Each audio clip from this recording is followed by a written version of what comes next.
আচমকা চাকরি হারার পর থেকে কেটেছে বহু নির্ঘুম রাত। যোগ্যতার ভিত্তিতে পাওয়া শিক্ষকতার চাকরিতে হঠাৎই অনিশ্চয়তা। কারা যোগ্য, কারাই বা অযোগ্য তালিকা প্রকাশ করে পৃথকীকরণের ভরসা দিয়েছিল এসএসসি। তার দিনও ধার্য করা হয়েছিল, কিন্তু শুধু মৌখিক আশ্বাস বা প্রতিশ্রুতিতে কাজ হলো না। তা আরও একবার প্রমাণিত হয়েছে সোমবার। নির্ধারিত সময় পেরিয়ে গেলেও যোগ্য অযোগ্যর কোনো তালিকাই প্রকাশিত হয়নি। কথা দিয়ে কথা না রাখায় এসএসসি আর মধ্যশিক্ষা পর্ষদ ভবনের সামনে রাতভর ধর্নায় বসে রইলেন যোগ্য শিক্ষকরা। ভুখা পেটে সকালেও চলছে একরোখা প্রতিবাদ।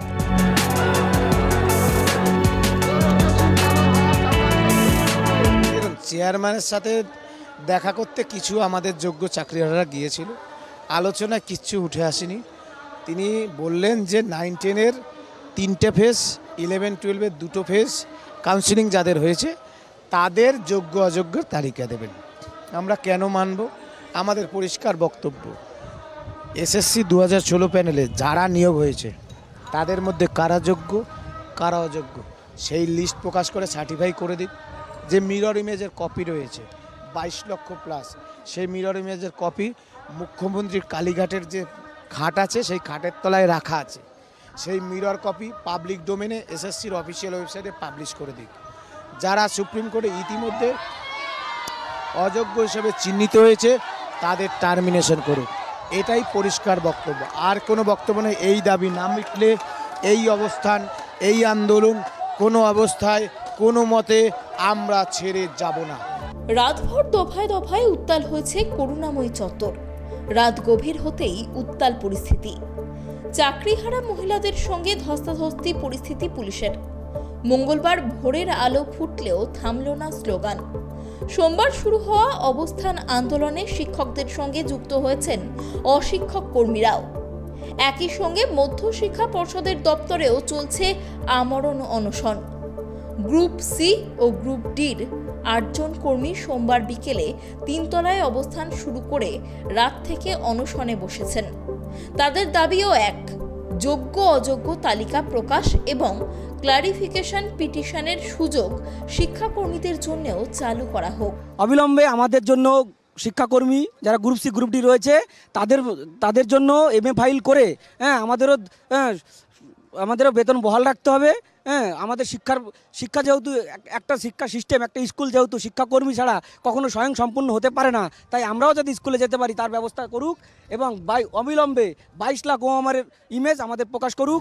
সোমবার দুপুরের পর আচার্য সদন থেকে বেরোতে পারেননি কেউ। রাতে খাবার অর্ডার করলেও সেসব খাবার ঢোকার আগেই নষ্ট করে দেন বিক্ষোভকারীরা। মঙ্গলবার সকালে এক ব্যক্তি চা দিতে ঢুকেছিলেন আচার্য সদনে। তার হাত থেকে মাটির ভাঁড় কেড়ে ভেঙে ফেলা হয়। মঙ্গলবার সকালে আন্দোলনকারীদের সতর্ক করলেন বিধাননগর পুলিশের ডিসি অনিশ সরকার।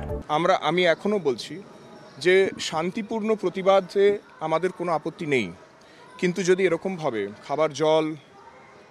খাবার জিনিস সেইগুলো আটকানো হয়, অনেকক্ষণ ধরে কাল সকাল থেকে সব লোকজন এখানে আছে, তারা যখন ঢোকবার চেষ্টা করছে, পুলিশের বিশেষ করে যখন ঢোকার চেষ্টা করছে, বেরোনোর চেষ্টা করছে, বহু এখানে ইনসিডেন্টস হয়েছে, এখানে ধাক্কাধাক্কি দেওয়া হয়েছে, আটকানো হয়েছে।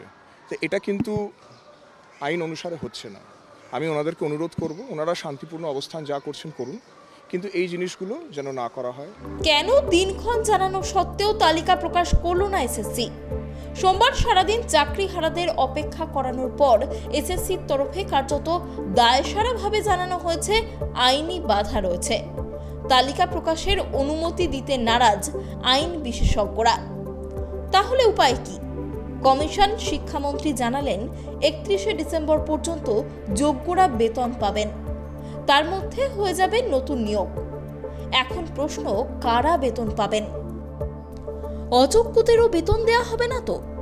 উত্তর নেই কারোর কাছেই।